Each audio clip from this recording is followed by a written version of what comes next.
نوح علیہ السلام کا ایک بیٹا سام تھا۔ عرب اور بنی اسرائیل اسی کی طرف منسوب ہیں۔ اسی سام کے پوتوں سے ہود علیہ السلام پیدا ہوئے۔ ان کا نسب نامہ اس طرح ہے: ہود بن عبداللہ بن رباح بن جارود بن عامر بن اوس بن ارم بن سام بن نوح۔ ہود علیہ السلام کی قوم کو قوم عاد اور قوم ارم بھی کہا جاتا ہے، کیونکہ عاد اور ارم ہود علیہ السلام کے اجداد تھے۔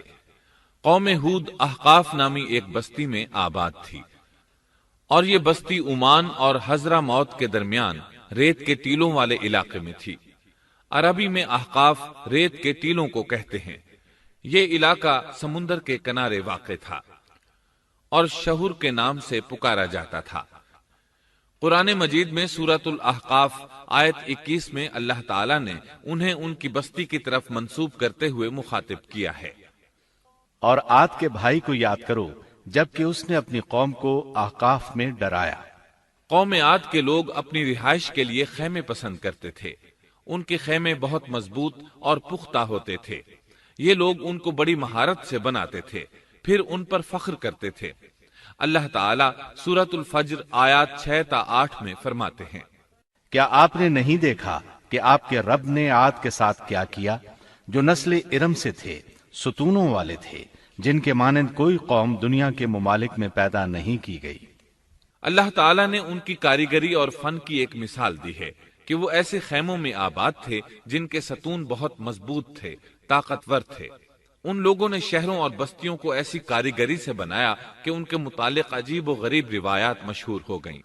یہ نرم زمین میں خیمے بناتے تھے، اس کے ساتھ پہاڑوں میں محل بھی بناتے تھے، حالانکہ رہائش کے لیے زمین پر خیمے موجود تھے۔ گویا بیکار دولت اور وقت برباد کرتے، پھر اس پر فخر کرتے۔ شہروں میں جو راستے اور سڑکیں تھیں وہ بہت چوڑی تھیں۔ ان جیسے طویل اور قوی لوگ بعد میں پیدا نہیں ہوئے۔ کاریگری اور فنکاری میں یہ لوگ اس مقام تک پہنچے کہ پھر کوئی نہ پہنچ سکا۔ یہ لوگ عرب تھے اور عربی میں بات چیت کرتے تھے۔ ہود علیہ السلام بھی عربی تھے۔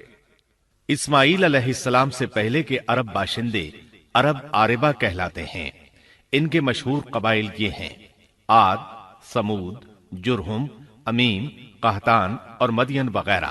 ابراہیم علیہ السلام کی اولاد میں اسماعیل علیہ السلام کے بعد آنے والے لوگ عرب مستعربہ کہلاتے ہیں۔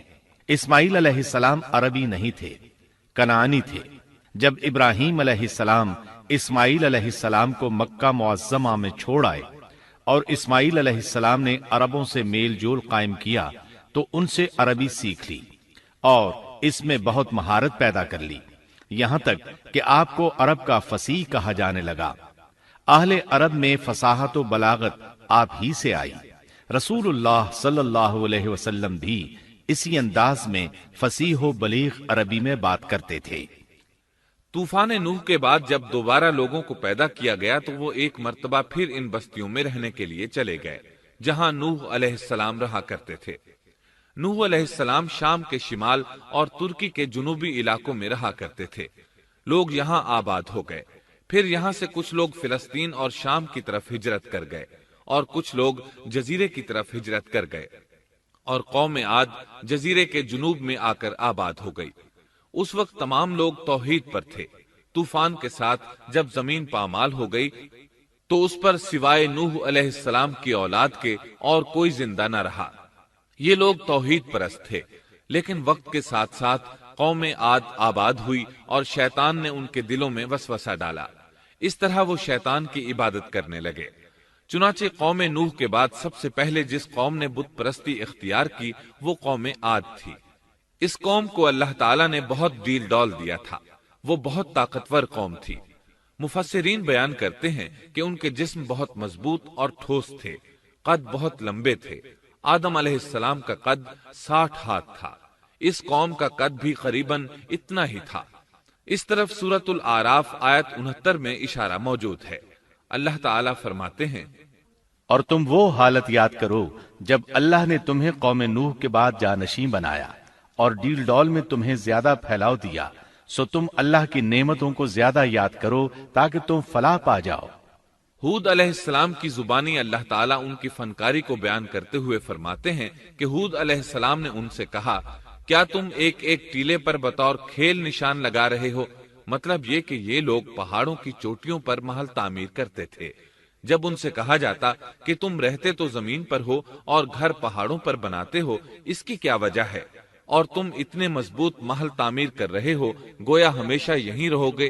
وہ لوگ دراصل ٹیلوں، گھاٹیوں، دروں اور پہاڑوں پر عمارات تعمیر کرتے تھے، اور ان کا مقصد ان میں رہنا نہیں تھا، بلکہ صرف کھیل کود کے لیے ایسا کرتے تھے۔ ہود علیہ السلام نے انہیں جھنجھوڑا کہ تم ایسا کام کیوں کرتے ہو جس کا کوئی مقصد نہیں، جس کام کے فضول ہونے میں کوئی شک نہیں۔ ہود علیہ السلام انہیں واعظ کرتے تھے۔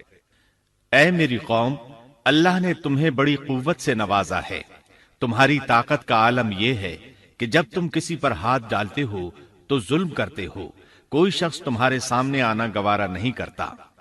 لہذا اللہ سے ڈرو اور میری پیروی کرو، اس سے ڈرو جس نے ان چیزوں سے تمہاری مدد کی۔ اللہ تعالیٰ نے اپنی ہر طرح کی نعمت، مال، اسباب، اولاد، باغات، شہر، قوت، جسامت اور صنعت کاری سے تمہیں نوازا ہے، لہذا تم اللہ سے ڈرو اور میری اطاعت کرو۔ لیکن ان کی قوم نے کوئی اثر نہ لیا، نہ ان پر ایمان لائی، الٹا لگی تکبر کرنے، اللہ کی حمد کی بجائے اس کی ناشکری کرنے لگی۔ اور تکبر کے بارے میں بات یہ ہے کہ جب سے ابلیس نے اس کو اختیار کیا، یہ اس وقت سے آزمائش بن چکا ہے۔ اللہ تعالیٰ سورہ حامیم السجدہ آیت 15 میں فرماتے ہیں، پس قوم عاد نے تو بے وجہ زمین میں سرکشی شروع کر دی اور کہنے لگے کہ ہم سے زوراور کون ہے؟ کیا انہیں یہ نظر نہ آیا کہ جس اللہ نے انہیں پیدا کیا ہے وہ ان سے بہت ہی زیادہ زوراور ہے؟ جب یہ لوگ اپنی سرکشی اور کفر میں حد سے بڑھ گئے، تب اللہ تعالیٰ نے ہود علیہ السلام کو ان کی طرف بھیجا۔ انہوں نے انہیں اللہ کی طرف بلایا اور کہا، اے میری قوم، اللہ کی عبادت کرو، اس کے سوا تمہارا کوئی معبود نہیں۔ کیا تم ڈرتے نہیں؟ قوم کے کافر سردار کہنے لگے، ہم تو دیکھتے ہیں کہ تو نری بے وقوفی میں ہے، ہمارے خیال میں تو جھوٹا ہے۔ اس پر ہود علیہ السلام نے فرمایا، میری قوم، میں بے وقوف نہیں، میں تو تمام جہانوں کے پروردگار کی طرف سے بھیجا گیا ہوں، تمہیں اپنے رب کے پیغامات پہنچا رہا ہوں، اور ہوں بھی تمہارا دلی خیر خواہ اور امانت دار۔ کیا تم اس بات سے تعجب کرتے ہو کہ تم میں سے ایک شخص کی معرفت، اللہ کا ذکر تم تک پہنچا کہ وہ تمہیں خبردار کر دے؟ تم اللہ کی اس نعمت کو یاد کرو کہ اس نے تمہیں قوم نوح کے بعد خلیفہ بنایا اور ڈیل ڈول میں تمہیں زیادہ پھیلاؤ دیا۔ تم اللہ کے احسانات کو یاد کرو تاکہ فلاح اور نجات پا جاؤ۔ ہود علیہ السلام نے اللہ کی عظیم نعمتوں کے ساتھ انہیں نصیحت کی، لیکن وہ بدبخت کفر ہی کرتے رہے۔ آخر انہیں جھنجھوڑنے کے لیے انہوں نے فرمایا، اے میری قوم، اللہ ہی کی عبادت کرو، اس کے سوا تمہارا کوئی معبود نہیں۔ تم تو صرف بہتان بازی کر رہے ہو، یعنی جن بتوں کی تم پوجا کر رہے ہو ان کی پوجا تم نے خود گھڑی ہے۔ اللہ تعالیٰ نے تو اس کے متعلق کوئی دلیل نازل نہیں فرمائی۔ میری قوم کے لوگوں، میں تم سے اس دعوت و تبلیغ کی کوئی اجرت نہیں مانگتا، میرا اجر اس کے ذمے ہے جس نے مجھے پیدا کیا ہے، تو کیا تم پھر بھی عقل سے کام نہیں لیتے؟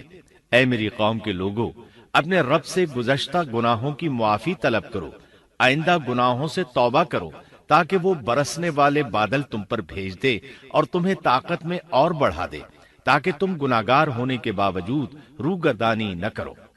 ہود علیہ السلام مسلسل انہیں دعوت دیتے رہے، لیکن وہ ظالم قوم نوح کی طرح ان کا مذاق اڑانے لگی اور کہنے لگی، ہمارے خیال میں تو بے وقوف ہے، اور شاید تو ہمارے کسی معبود کے بڑے جھپٹے میں آ گیا ہے، تو ہمارے بتوں کو برا کہتا ہے، اس لیے ان میں سے کسی کی مار تم پر پڑی ہے، اسی لیے تو ذہنی مریض بن گیا ہے۔ وہ ظالم لوگ چونکہ آخرت پر ایمان نہیں رکھتے تھے اور دنیا میں خوشحالی کی زندگی بسر کر رہے تھے، اور تھے بھی اپنی قوم کے سردار، اس لیے اپنے ماتحتوں سے کہنے لگے، یہ تو تم جیسا ہی انسان ہے، وہی کچھ کھاتا ہے جو تم کھاتے ہو، اور پیتا بھی وہی کچھ ہے جو تم پیتے ہو۔ اب اگر تم نے اپنے جیسے انسان کی اطاعت قبول کر لی تو سخت خسارے میں رہو گے، کیا یہ تمہیں اس بات سے دھمکاتا ہے کہ جب تم مر کر خاک اور ہڈیاں بن جاؤ گے تو پھر زندہ کیے جاؤ گے؟ ہرگز نہیں، یہ بات امکان سے باہر ہے جس کا وعدہ تم سے کیا جاتا ہے۔ یہ زندگی تو صرف دنیا کی ہے، ہم مرتے جیتے رہتے ہیں، ہم پھر نہیں اٹھائے جائیں گے۔ یہ تو وہ شخص ہے جس نے اللہ پر جھوٹ باندھا ہے، ہم اس پر یقین کرنے والے نہیں۔ ہود علیہ السلام انہیں دعوت دیتے رہے یہاں تک کہ ان کی قوم نے واضح طور پر کہہ دیا کہ آپ ہمیں واز سنائیں یا نہ سنائیں، ہم تو اپنی روش نہیں چھوڑیں گے، یہ تو پرانے لوگوں کا دین ہے۔ اس طرح قوم انہیں مسلسل جھٹلاتی ہی رہی۔ آخر ہود علیہ السلام نے بھی انہیں کھلم کھلا دھمکی دی اور فرمایا، لوگوں سنو، میں صرف تمہیں ہی نہیں اللہ کو بھی گواہ بنا کر اعلان کرتا ہوں کہ اللہ کے سوا جس کی عبادت ہو رہی ہے میں ان سب سے بری طرح بیزار ہوں۔